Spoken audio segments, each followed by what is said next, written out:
Hello friend, दोस्तों, स्वागत है आपका आपके अपने चैनल लीगल निखिल में। मैं आपका दोस्त एडवोकेट निखिल हर रोज कानून से जुड़ी जानकारियां इस चैनल के माध्यम से आप तक पहुंचाने की कोशिश करता हूं।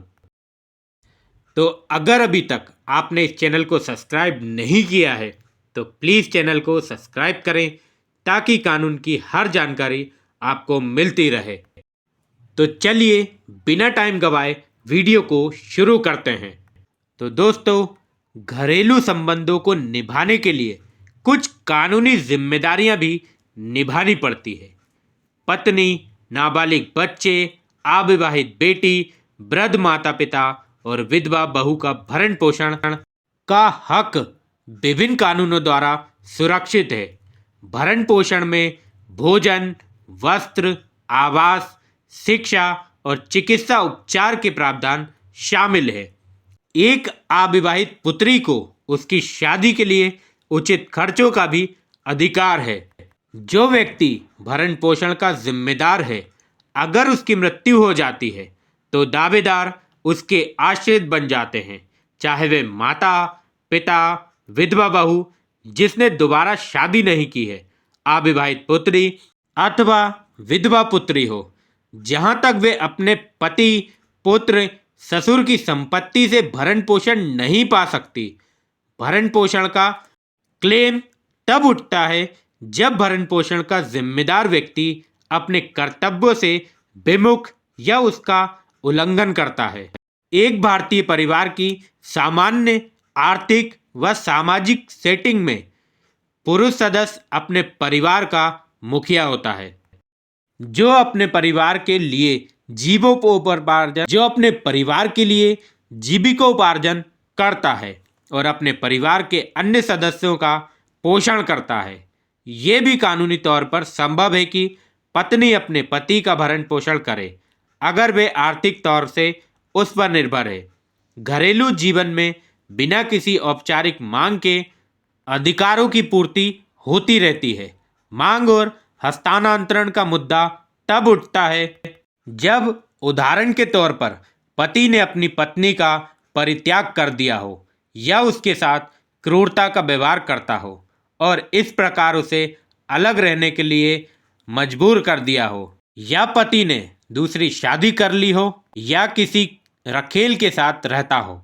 और अगर पति किसी संक्रामक रोग से पीड़ित हो या उसके धर्म परिवर्तन कर लिया हो, तब भी पत्नी का पति से अलग रहना उचित माना जाता है और उसका भरण पोषण का अधिकार बना रहता है। अगर बात करें घरेलू हिंसा से महिलाओं का संरक्षण अधिनियम 2005 के तहत, औपचारिक शादी के बिना भी यदि औरत का किसी आदमी के साथ शादीशुदा रिश्ता है तो वह औरत भरण पोषण की हकदार है। एक नाजायज नाबालिग बच्चे अपने माता पिता के द्वारा भरण पोषण का हकदार रखते हैं। एक तलाकशुदा पत्नी भी भरण पोषण की हकदार है यदि उसने दोबारा शादी नहीं की है तो। मुस्लिम महिलाओं के मामले में सामान्य रूप से भरण पोषण का क्लेम इद्दत की तारीख या अवधि के दौरान ही होता है।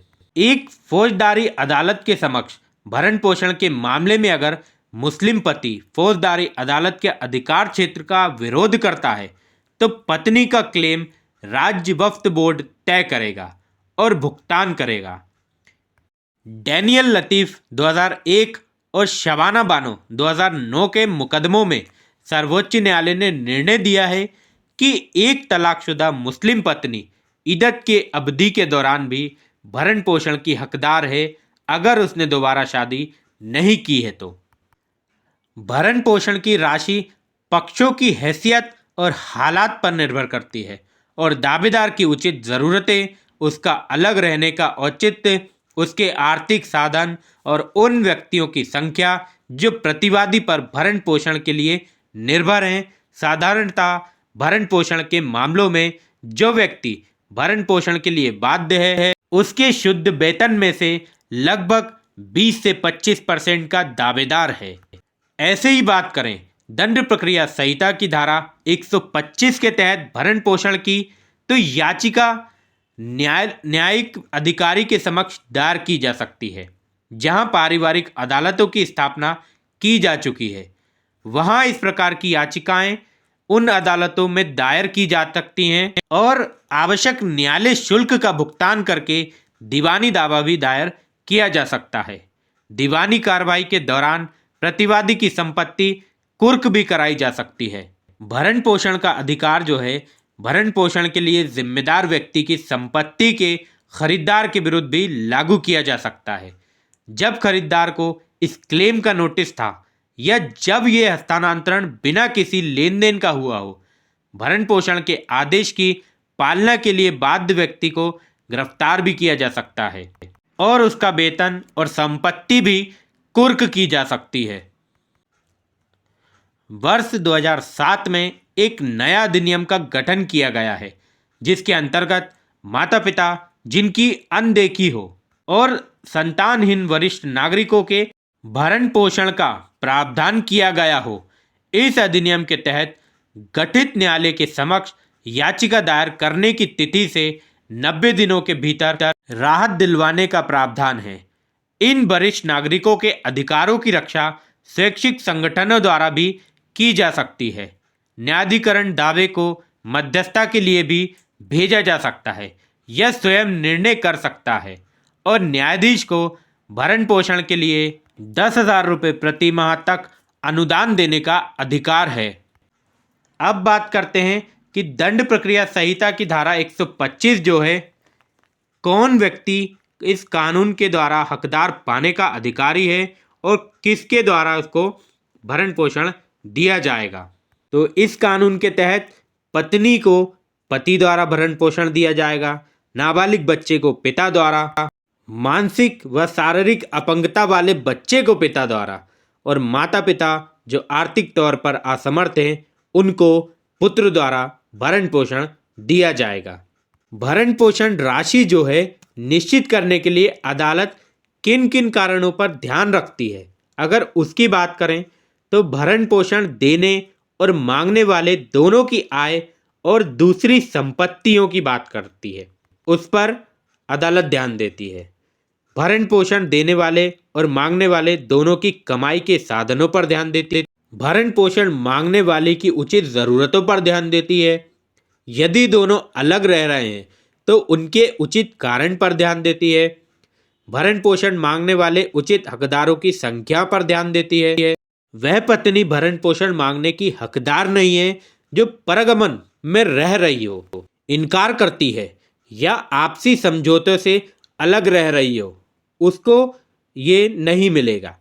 धारा 125 सीआरपीसी के अंतर्गत भरण पोषण मांगने वाला अपना केस कहाँ दायर कर सकता है, अगर उसकी बात करें तो उस जिला के मजिस्ट्रेट के पास जहाँ वे व्यक्ति जिसके खिलाफ कार्रवाई की जानी है या रह रहा है या जहाँ वे या उसकी पत्नी रहते हैं, जहाँ वे अपनी पत्नी के साथ पहले रहता था या नाजायज़ औलाद की माता के साथ रहता था। क्या दूसरी पत्नी भरण पोषण का दावा कर सकती है? अगर इसकी बात करें तो दूसरा विवाह जो होता है अमान्य होता है, इसलिए दूसरी पत्नी को भरण पोषण का अधिकार नहीं होता है। लेकिन ऐसे विवाह से जन्मे बच्चों को भरण पोषण का अधिकार मिलता है। क्या काम करने वाली महिला भरण पोषण का दावा कर सकती है ना? तो पत्नी कमाई करती है, इस तथ्य पर भरण पोषण को मना नहीं किया जा सकता। फिर भी भरण पोषण देने के समय जज द्वारा इस तथ्य पर विचार किया जाता है। अब नेक्स्ट क्वेश्चन की बात करें तो क्या एक तलाकशुदा पत्नी भरण पोषण का दावा कर सकती है? तो एक तलाकशुदा पत्नी तो भरण पोषण का दावा कर सकती है जब तक कि वह दूसरा विवाह नहीं करती। तलाकशुदा पत्नी वह भी हो सकती है जिसने आपसी सहमति से तलाक लिया है। अगर बात करें कि भरण पोषण का जो आदेश है किस दिनांक से परिचालित होता है ना, मतलब कि कब से मिलना चालू हो जाता है, तो अर्जी की दिनांक या आदेश की दिनांक से ये प्रचलित होता है। मतलब कि कोर्ट जब आदेश दे दे उस तारीख से ये भरण पोषण की प्रक्रिया चालू हो जाती है। अगला क्वेश्चन है कि क्या धारा 125 सीआरपीसी के अंतर्गत एक मुस्लिम महिला भरण पोषण का दावा कर सकती है?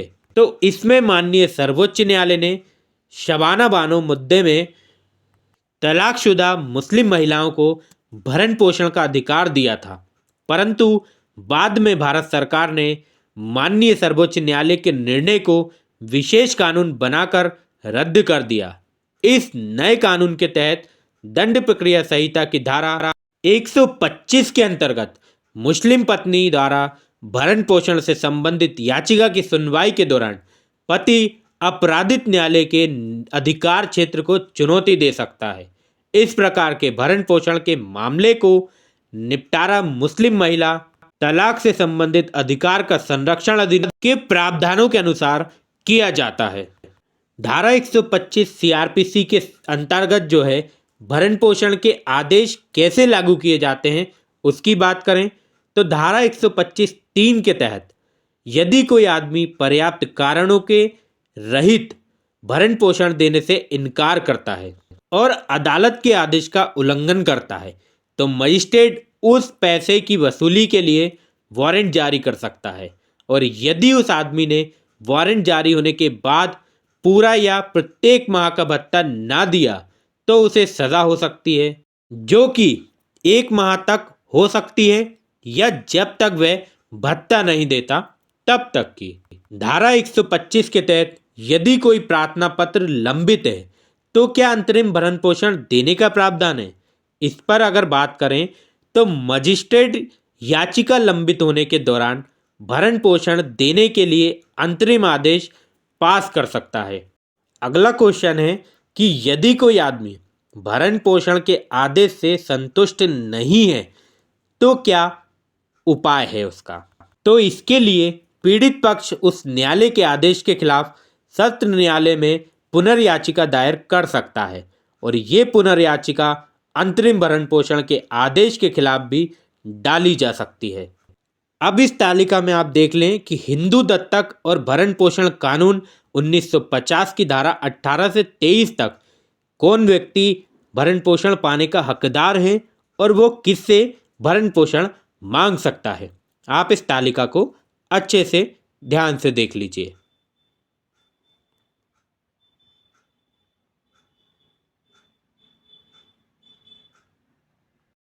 भरण पोषण राशि निश्चित करने के लिए अदालत किन किन कारणों को ध्यान में रखती है उसकी बात करें तो भरण पोषण देने और मांगने वाले दोनों की कमाई के साथ भरण पोषण मांगने वाले की उचित ज़रूरतें, भरण पोषण देने और पाने वाले दोनों के अलग अलग रहने के मुख्य कारण, भरण पोषण मांगने वाले आय और उसकी दूसरी संपत्ति, भरण पोषण मांगने वाले उचित हकदारों की संख्या, इन सब पर ध्यान दिया जाता है अदालत द्वारा।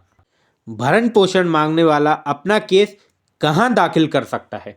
अगर इसकी बात करें तो भरण पोषण मांगने वाला अपने क्षेत्र के नगरीय न्यायिक न्यायाधीश वरिष्ठ श्रेणी की अदालत में केस दाखिल कर सकता है। अब बात करते हैं कि हिंदू विवाह कानून 1955 में धारा 24 और 25 है, उसके अनुसार किस व्यक्ति को भरण पोषण पाने का हकदार है और कौन व्यक्ति उसको वो भरण पोषण देगा। आप इस तालिका के माध्यम से देख सकते हैं।